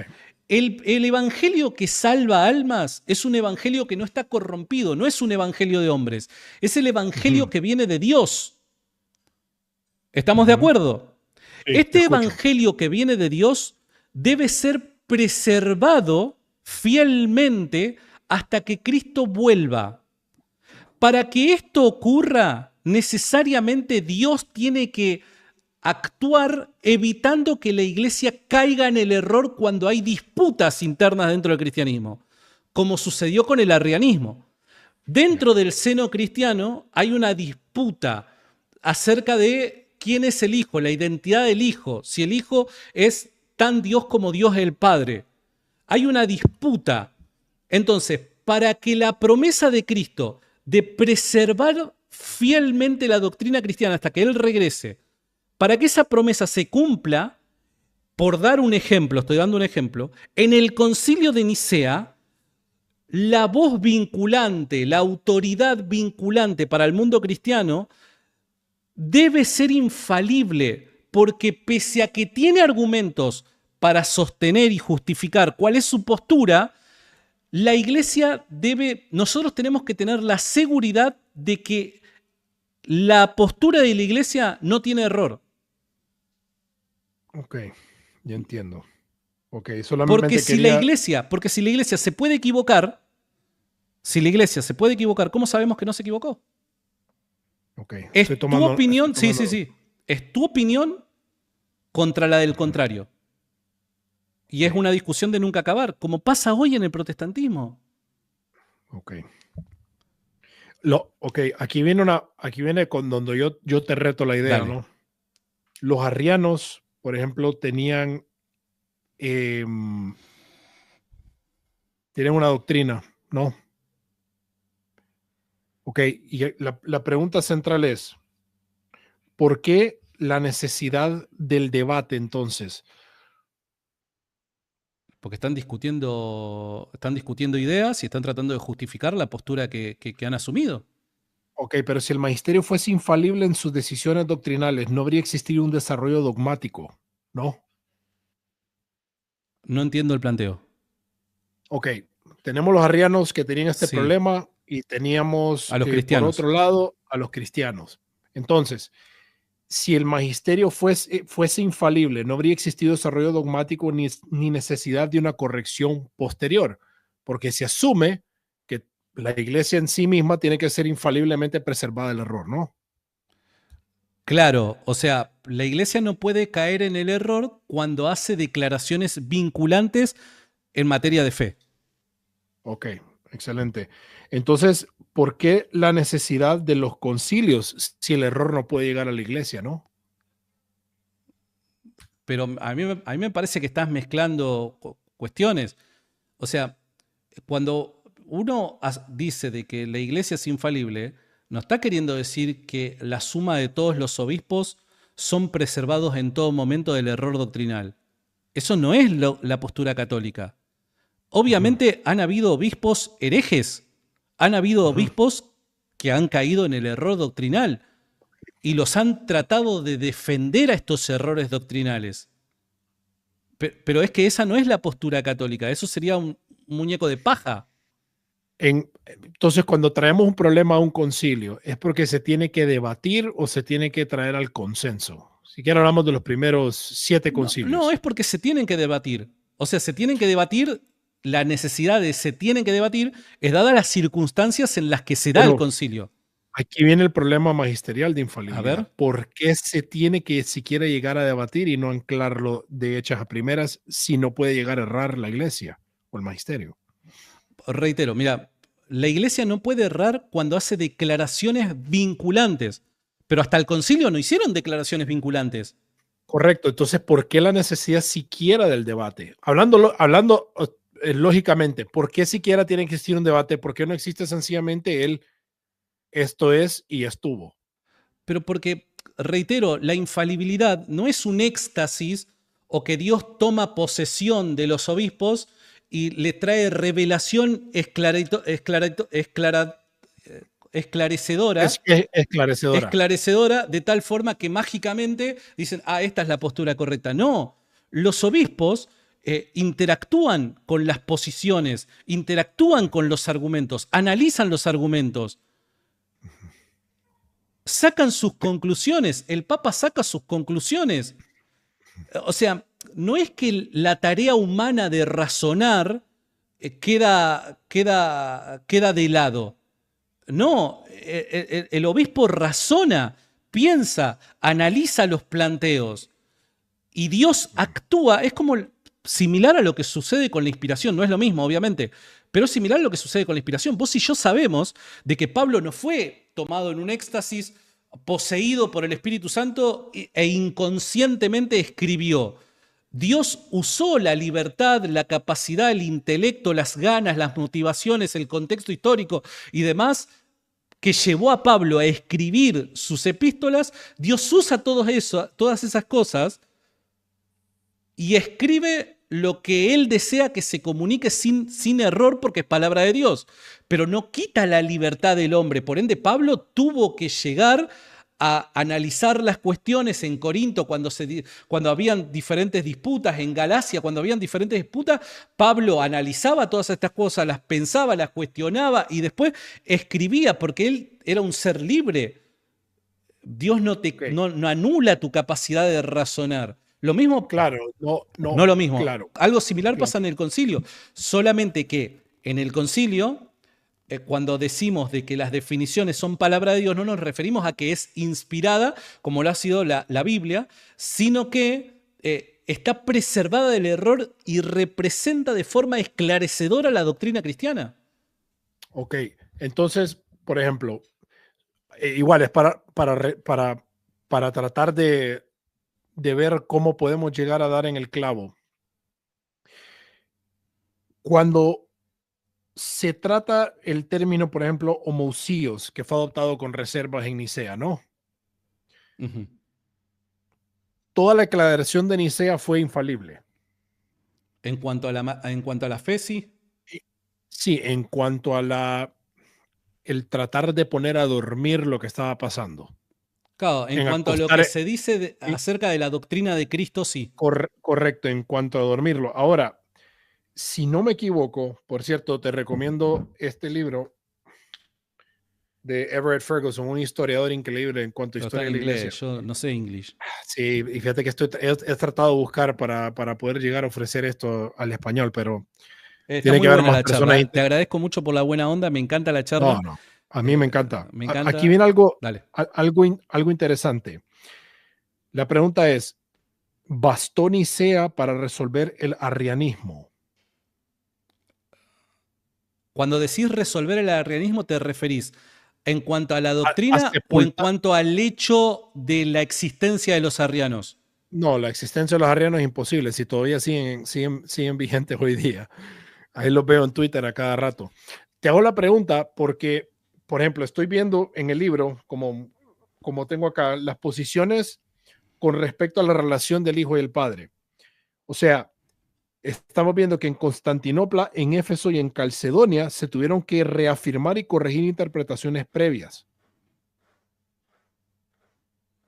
No te entendí, perdón, ¿qué? Me colgué con algo, ¿qué? Ok. Si el magisterio es infalible, Sí. ok, y resuelve la doctrina de lo que sucedió con los arrianos en Nicea 1. Entonces la pregunta es, ¿por qué no bastó Nicea para resolver el arrianismo y que Constantinopla, Éfeso y Calcedonia tuvieron que reafirmar o corregir interpretaciones previas? ¿Qué es lo que se corrigió en cuanto a la doctrina enseñada en Nicea? El término homoousios, como dije anteriormente, ¿no? El término homoousios, por ¿Pero ejemplo, fue se adoptado, corrigió porque estaba en el error o se esclareció aún más? Porque una bueno, cosa es esclarecer algo que es correcto y otra cosa es corregir porque lo previo era incorrecto. bueno, el término fue adoptado con reserva y el sentido fue posteriormente como se depuró, ¿no? Bueno, pero ahí donde está el tema. Una cosa es que la iglesia, en concilios posteriores, en la vida de la iglesia, siga esclareciendo lo ya definido. Pero Ujú, esclarecer no quiere decir que se está corrigiendo porque hay un error previo. ujú, Simplemente se está diciendo, se está haciendo más claro aquello que ya ha sido definido. Pero ujú. otra cosa es decir, se dijo, en cuanto a una declaración de fe, se hizo una declaración errónea y se corrigió porque era un error. Son dos cosas distintas. Entonces no consideras, por ejemplo, en este caso, para no serte un muñeco de paja, no consideras la ambigüedad como algo falible. No, la ambigüedad se puede prestar a la confusión. Por eso se tiene que esclarecer. Pero eso no necesariamente quiere decir de que es un error. Debemos La saber cuál es la ambigüedad, intención. por ejemplo, no Yo puedo consideraría hacer, por dar un ejemplo, yo puedo hacer una declaración que es ambigua y por ende que requiera esclarecer para poder ser más, ¿cómo decirlo?, más clara y entendible para todos. Pero no sí, quiere decir que pese a que sea ambigua, no quiere decir de que sea errónea. sí, ¿Puede sí. prestar a la confusión? Sí, claro que puede prestar a la confusión. Y por eso debe ser esclarecida. Pero no quiere decir de que sea errónea. Ok. Entonces, volviendo al punto de la iglesia, reitero, es la promesa de Cristo. El argumento no es la consecuencia negativa de esto no ser así. Yo lo menciono porque es una consecuencia y es algo que se está viviendo en el protestantismo, la consecuencia de no asumir la infalibilidad de la iglesia. Ahora, el argumento es la promesa de Cristo. Cristo prometió la preservación de la iglesia. Y cuando nos referimos a eso, nos referimos en materia de doctrina. Cristo promete preservar a la iglesia. La iglesia es preservada no por facultad de hombres, no por Claro. capacidades humanas, es preservada por la mano de Dios que evita que formalmente caiga en el error cuando define doctrina cristiana de manera vinculante. Y ahí es donde nos Después, metemos en la otra discusión que sería, individualmente los obispos pueden caer en el error, pueden caer en claro, pecado, los papas pueden caer en el error, pueden caer en pecado, pero eso no hace parte a la infalibilidad. Cristo lo, prometió, y con esto cierro, Cristo prometió sí, que la iglesia ha de preservarse fiel a la doctrina cristiana hasta que Él vuelva para la salvación de las almas, para que este evangelio sea predicado sí, y las almas sean salvas. Para sí, que para que eso se logre, se requiere que Dios preserve del error a la iglesia. sí, y ahí donde, ahí donde nos metemos en la parte de, ok, se requiere para la preservación del error necesariamente infalibilidad o podemos llegar a transmitir una verdad de forma infalible siendo nosotros falibles. Bien, buenísimo.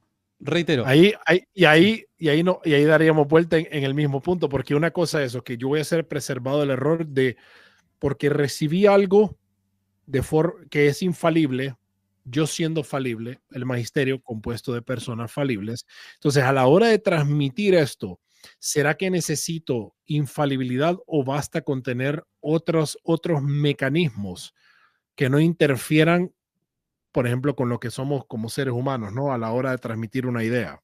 Ahí es donde Nosotros, viene, reitero, nosotros podemos ser fieles en nuestra falibilidad. Nosotros podemos ser fieles a la verdad. Claro que sí. sí. Hay momentos específicos en donde el cristianismo está dividido por una discusión doctrinal. Sí, no, ya hablamos de esa Mirá, parte, porque pero esa parte ya sería, pero ¿por qué lo menciono perdón, nuevamente? Porque el cristianismo se encuentra en esa situación porque la situación no es tan fácil de resolver doctrinalmente hablando. correcto, y ese es un muy buen punto.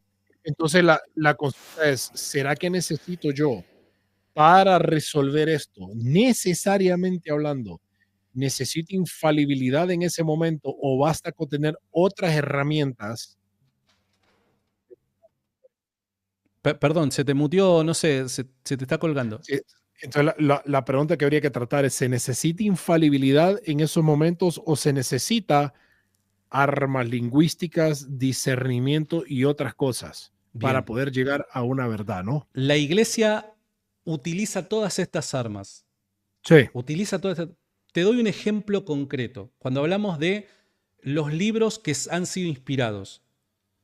Muchas veces el protestante me malinterpreta a mí y cree que yo descarto los criterios. Yo no los descarto. La iglesia en su historia no ha descartado los criterios para identificar los libros inspirados. Pero dichos criterios, pese a que nos acercan a la verdad, no nos garantizan la verdad. Como estamos hablando de la salvación de las almas, nosotros necesitamos algo que nos garantice la verdad. Y para hablar de garantía, la garantía no puede reposar sobre la falibilidad del hombre. La garantía en materia de fe para la salvación de las almas debe descansar en un agente infalible, no por mérito propio, no por capacidad propia, sino porque Dios es el agente activo que Infalible, preserva. claro. Infalible, claro. Dios es el único infalible, pero Dios es el agente activo que preserva a dicha Pausa, ahí viene, autoridad que nos ok, define. ahí viene una parte crucial. Entonces, en el momento del enunciado o del escrito, en el momento donde se hace el dogma, la declaración, el consenso, si hablamos de los concilios, ¿será que en ese momento los padres de la iglesia, los obispos, el emperador y demás, no necesariamente, hablando lógicamente, tuvieron que ser infalibles, sino que siendo falibles comunicaron una verdad infalible? Pero es que, no sé si, capaz que no me estoy dando a entender correctamente. Reitero, eh, para estar en lo correcto no se necesita ser infalible. No, no, pero hablando en términos de materia, en los Lo que términos nos de cuando se garantiza a resolvía, nosotros, lo que como pueblo de Dios, no, Cristo, es Cristo. Es que el mensaje viene o la bien, resolución viene divina, claro, estamos de lo que acuerdo. a nosotros como pueblo de Dios nos garantiza que el razonamiento llevado a cabo por los obispos para llegar a la conclusión que han llegado es correcto, lo que nos garantiza no es el razonamiento en sí, aunque sea correcto. Lo que nos garantiza la confianza de que están en lo correcto es Dios en la iglesia. Amén. Amén. Punto. Pero eso es la infalibilidad de la iglesia. Pausa. El problema es que en el momento del enunciado que se preserva del error en cuanto a la comunicación, ese es el problema en cuanto a la infalibilidad en ese momento, porque no se sigue necesariamente que en ese momento, cuando se busca o se hace la resolución, que la gente que comunica la verdad infalible sea él mismo infalible. ¿Me explico? No se sigue lógicamente. Se puede ser que la gente, los obispos, los padres de la iglesia y demás, sean falibles a pesar que están comunicando una verdad que resuelve entre ambos lados. Lógicamente, no se tiene que ser necesariamente infalible. ¿Ves? En lógica, en materia de lógica. Pero es lo que te vengo diciendo desde el principio. O sea, reitero, alguien para llegar a una conclusión que es acertada, que es correcta, no necesita ser infalible. Pero eso es, ok, excelente. Ese término extrapolémoslo en cuanto a doctrina. Hablemos, por ejemplo, de Nicea 1. Bien, no necesitan ser infalibles. Mira, te lo digo más claro. Ok. El Papa y el magisterio de la Iglesia no necesitaban ser infalibles para conocer la verdad respecto a una postura cristiana. ¿Por qué? Porque podían haber argumentos suficientes y bien evidenciados para reconocer que esa era la postura correcta. Ahora, mira, fíjate, siendo falibles, ¿existe la posibilidad de que cayeran en el error? Por supuesto. Bien, entonces, como existe la posibilidad de que cayeran en el error, lo que a nosotros nos garantiza de que no han caído en el error, por más buenos argumentos, criterios y metodología que hayan utilizado, no son los criterios por sí mismos o la metodología por sí misma, sino que es Dios preservándolos del error. ¿Por qué? Ahí ya dimos en el punto de inflexión. Es que otra vez, si hablamos en términos... Yo creo que estás ahí estamos muy cerca de coincidir. De consistencia, es que lo que estoy viendo es la consistencia lógica, ¿ok? Déjame ver si puedo esclarecer esto. Se recibe un mensaje de Dios. El agente que va a resolver el conflicto teológico en Nicea 1, que es un consenso, ¿ok? Desde la postura católica, se asume que esas personas en el momento de mandar a dormir a los arrianos fueron preservados del error. Sí. Ok. Ahora, déjame ver donde no hay consistencia para mí. Dale. No se sigue lógicamente que tienen que ser infalibles en ese momento. ¿Ok? No sé, ¿por qué? Porque pueden llegar a comunicar una verdad en ese momento que resuelve entre A y B sin, por ejemplo, que existe una pausa, por ejemplo, en su falibilidad. No se sigue, pueden llegar a ser falibles y comunicar una verdad infalible. El ducto por el cual pasa el enunciado infalible del Señor o del Espíritu Santo en ese momento no necesariamente se preserva del error. ¿Ves? No necesamente tienen que ser preservados del error. Pero yo te lo vengo diciendo. Pero entonces yo no estoy entendiendo cuando hablamos de que el magisterio es infalible. Tal vez no estoy captándolo bien. Porque cuando estamos hablando de resolver... Como la autoridad de la iglesia, como seres humanos falibles, sí, porque el ser humano es limitado, falible, sí, ¿puede conocer la verdad respecto a algo? Sí, claro que sí. Si adopta la metodología correcta, si tiene la evidencia suficiente, las fuentes suficientes y demás, ¿puede conocer la verdad? Claro, los seres humanos podemos conocer la verdad. Para conocer la verdad respecto a una determinada doctrina, no se necesita ser infalible. No se necesita ser infalible. Ahora, por más buenos argumentos y por más buena metodología, la persona, como es falible, puede caer en el error. ¿Estamos de acuerdo? Como todos en cualquier situación, claro. Bien. Entonces, como existe la posibilidad de que la persona o el grupo de personas caigan en el error, nosotros debemos garantizarnos de que no caen en el error. Pausa, es que ahí, ok, vamos, me gusta que pongámoslo por parte. Dale. Posibilidad, como sabes, no implica actualidad. Obvio, Bien, ¿no? estamos de acuerdo. Estamos de acuerdo. Okay. Estamos Y de como acuerdo. posibilidad, No implica actualidad. Estamos de acuerdo. Pero existe la posibilidad. Existe, claro, por supuesto que existe la posibilidad. ¿Podría la iglesia estar equivocada sin darse cuenta? Ok, pausa. ¿Cómo entonces la iglesia sabe que esté en lo correcto? ¿Cómo? Porque es por una posición de fe. Ahí es donde entra la fe. ¿Cómo sabe que no está equivocada? Porque Cristo prometió preservarla. Por eso es que lo sabe. Muy bien, pero pausa. ¿Cómo lo sabe si es falible en ese momento? ¿Cómo en su ¿cómo epistemológicamente sabe en este momento estoy siendo infalible y estoy comunicando una fe infalible? ¿Ves? Bueno, sí, pero pará. Yo no te estoy diciendo en este momento falible, en este momento infalible. Lo estoy planteando simplemente para que me entiendas. Los seres humanos somos falibles.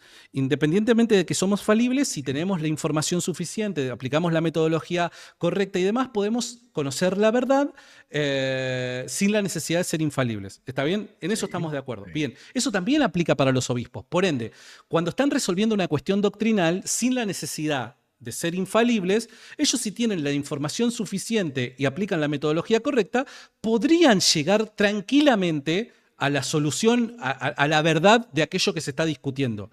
¿Está bien? Sí. Ahora, aún en estas circunstancias podrían caer en el error. Vos y yo sabemos y afirmamos de que podrían caer en el error. Aunque sí. no es actualidad, pero es posibilidad. Estamos de acuerdo, sí. ¿Verdad? Bien.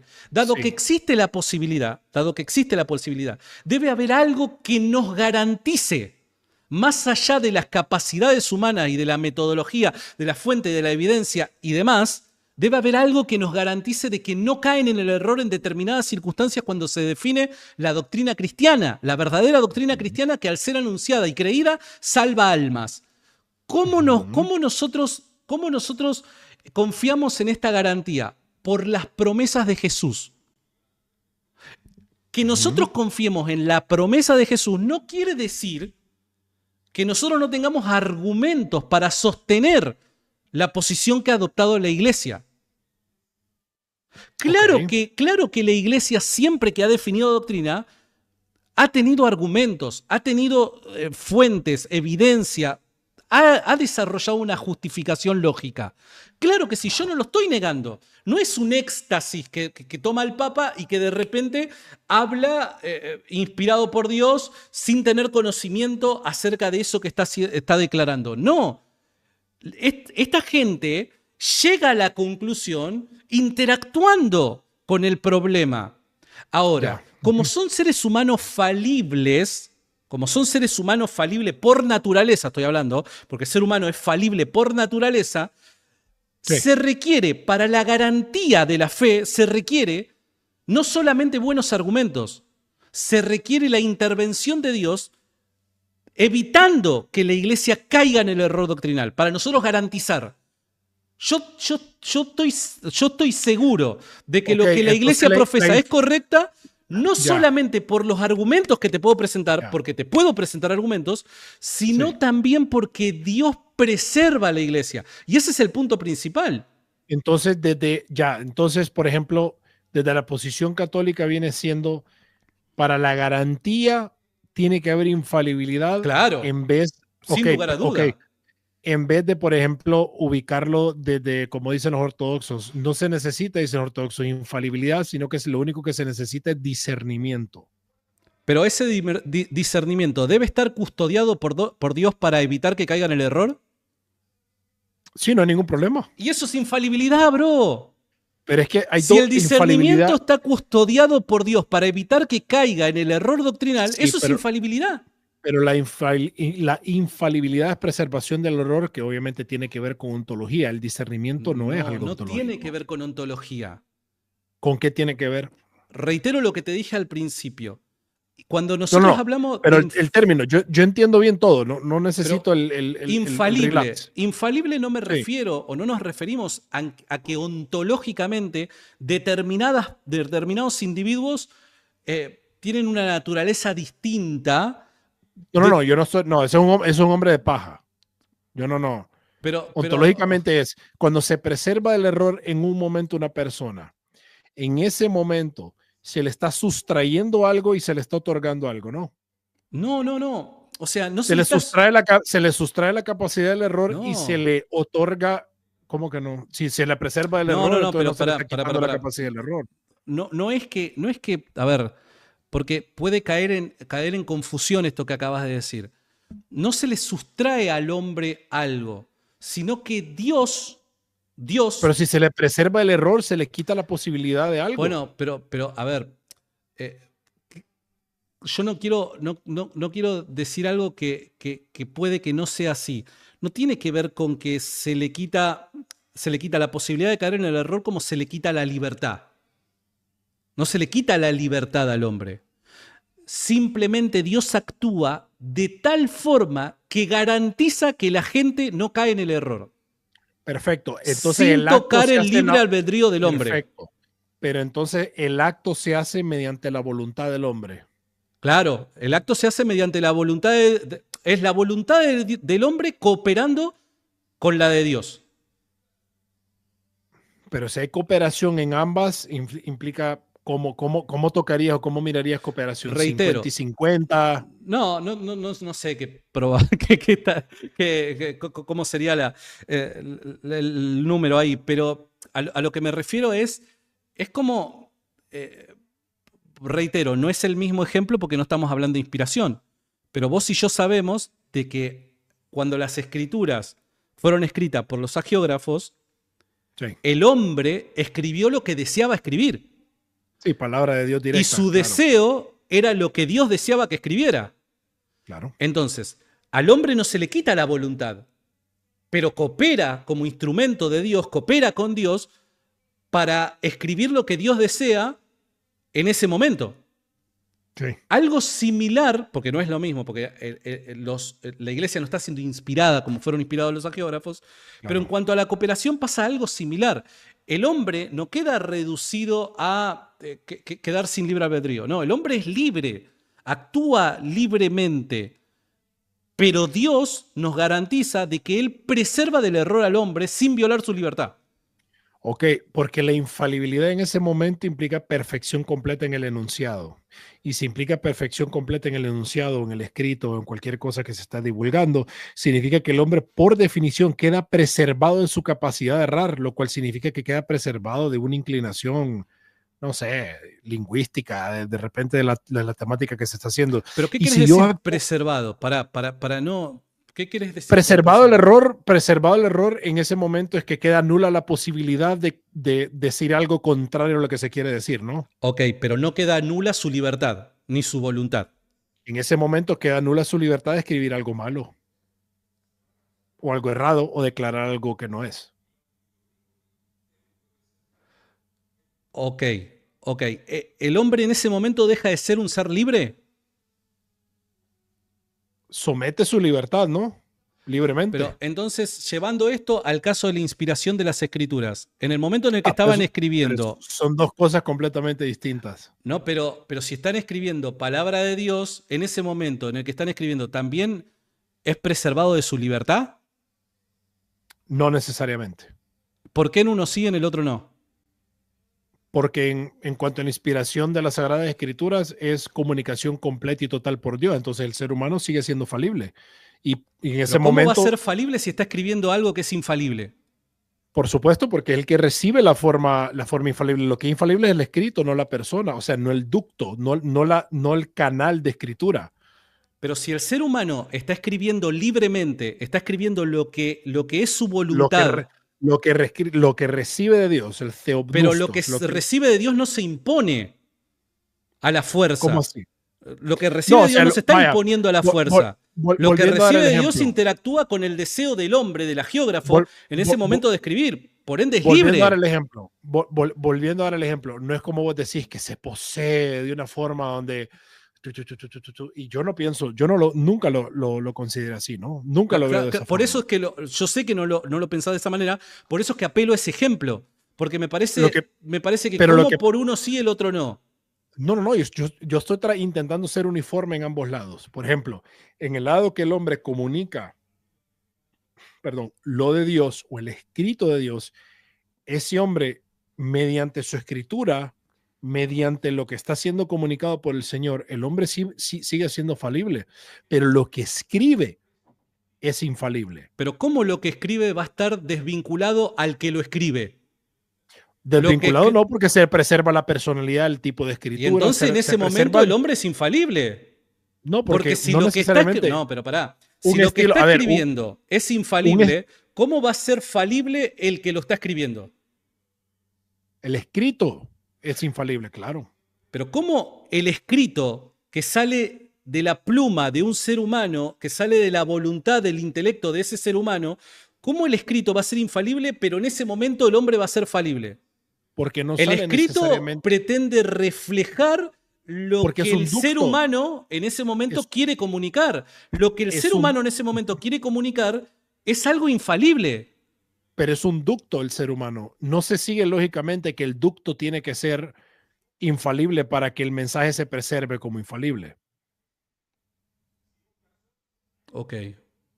Bueno, ok. Ok, está bien. Está bien. Pero me encantó la charla. No me mates, pero vienen mis viejos y los tengo que ir al aeropuerto. No, yo también. Imagínate que mi esposa, cuando yo te hice seña acá, yo le dije a mi esposa, ¿cuánto llevo de stream? No te mi esposa ha entrado 3 veces también a verme. Hermano, yo llevo 3 horas de stream. Yo le dije a mi esposa, me voy 1 hora y media, amor, quédate tranquila. Déjame ver a qué horas entré, déjame ver a qué horas ingresé yo, porque vamos a ver. Sí, no, llevo 2 horas acá. Primero, ante todo, más allá de lo efusivo que podemos llegar a ser en momentos y demás, te quiero dar mis respetos. Te quiero decir el cuánto cariño te tengo, la cuánta admiración te siento. Sos un tipo leal, legítimo. Me gusta mucho lo que haces. Sos un amigo.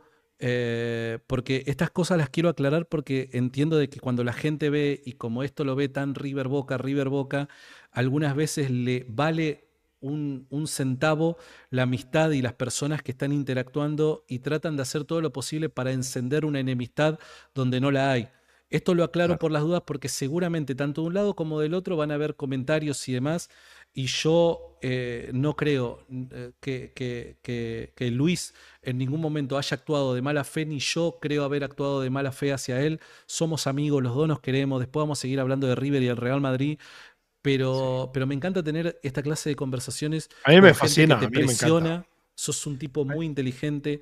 A mí me encanta también y vos sabes que sos mi hermano, yo te lo he dicho, sos mi hermano, yo lo digo en público, en privado, vos sabes cuánto te quiero, y cuando llegue a Argentina, si Dios quiere y se abren puertas, puedo ir estamos discutiendo para ir a Buenos Aires con el libro y todo, ¿no? Entonces, me encantaría. Primero que voy a llamar y te aseguro que nos vamos a quedar ahí. Le decía a tu esposo, yo le digo la mía, hasta las 3 de la mañana a platicar en el hotel y a desvelarnos. Olvídate, así va a ser, te voy a llevar a un buen lugar de asado para que descubras lo que es la carne argentina. Y por otro lado, y ya para dejarlo ya a Luis, una de las invitaciones que le había hecho a Luis y que la sostengo, que me encantaría poder hacer. Por eso la extensión de hoy, para poder llegar a hacer reparo de daños. No te olvides de que me tenés que mandar tu libro, eso no te lo voy a dejar olvidar. No, eso va. Y por otro lado, yo te había soltado una idea que a mí me parece que sería buenísima para todo tipo de audiencia, porque me parece que sería, por causa de nuestra amistad, de la buena onda que hay, puede haber un intercambio, puede haber una presión de ambos lados y nunca dejar de respetarnos. Y yo te había propuesto a vos, y le comunico a la gente, porque esto no se lo conté, de poder juntos interactuar y analizar ciertos debates. Lo habíamos hablado, por motivos de tiempo todavía no pudimos coordinar cuándo podemos comenzar y demás, pero es una invitación que a mí me encantaría hacerla con Luis, de poder los dos, desde ópticas distintas, desde perspectivas distintas, analizar debates puntuales, porque me parece que puede ser muy rico, ¿no? para toda la audiencia. Así que nada, te agradezco un montonazo y perdón decirle a tu esposa por el tiempo que te retuve. No te preocupes, te quiero, hermano, y viene ese debate listo. A toda tu gente, un fuerte abrazo a todos, y que sea y será una de muchas. Y espero esa camisa de River, así que habla con Iturralde. Lo voy a hacer, amigazo. Te mando, mando un gran hermano, te abrazo quiero. y te espero pronto. Igual, hermano, te quiero. Saludos a Nos todos. vemos. Chau, chau. Señoras y señores, con ustedes ha estado mi gran amigo Luis Faraj.